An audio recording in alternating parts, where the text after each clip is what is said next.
कैसे हैं आप लोग? आज तो छुट्टी है, सभी लोग घर पे ही होंगे। केहन छी मिथिलावासी? कहू अहाँ सब दिस ठंडा केहन छै? इम्हर तऽ बहुत नीक मौसम छै। खूब धूप छै, खूब रौद छै, हवा कनि मनिक बहै छै, न नीक लगै छै। आउ जुड़ू सबगोटा।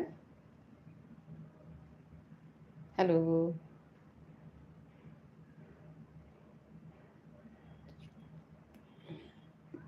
आइए जुड़िए आप लोग।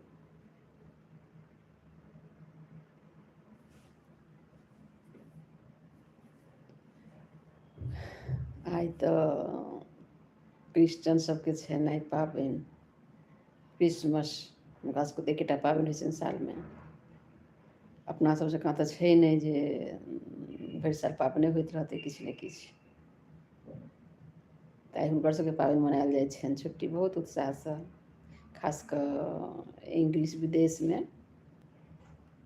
इंग्लिश देश जे सब अछि, जे सब क्रिश्चन छथि अपनो देशमे, ओसब आइ खूब मनेती बढ़िआँसँ।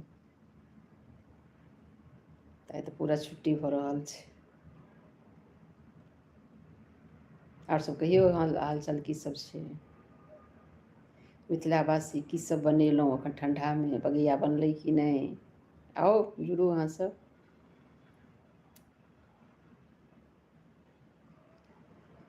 जाड़मे तऽ ततेक रङ्ग बिरङ्गके साग छै, सब दिन पराठा बनाउ, सब चीजके चटनी, अखन तऽ कतेक वेराइटीके सब्जी सब छै।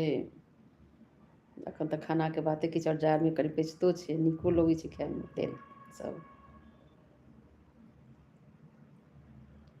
हेलो, जुड़िए आप लोग, आइए। कहाँ है मेरे हिंदी भाषी ऑडियंस, श्रोतागण? सभी श्रोतागण के बहुत बहुत धन्यवाद, बहुत बहुत धन्यवाद। आप लोग के सपोर्ट से ही मैं यहाँ तक पहुँची हूँ, और आगे भी सपोर्ट कीजिए। समस्त मिथिलावासी के बहुत बहुत धन्यवाद जे अहाँ सब एते हमरा पहुँचेलहुँ एतऽ तक।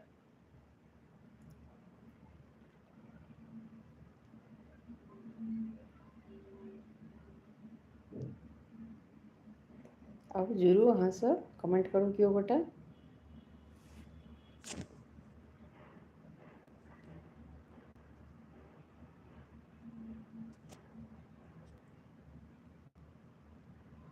हेलो,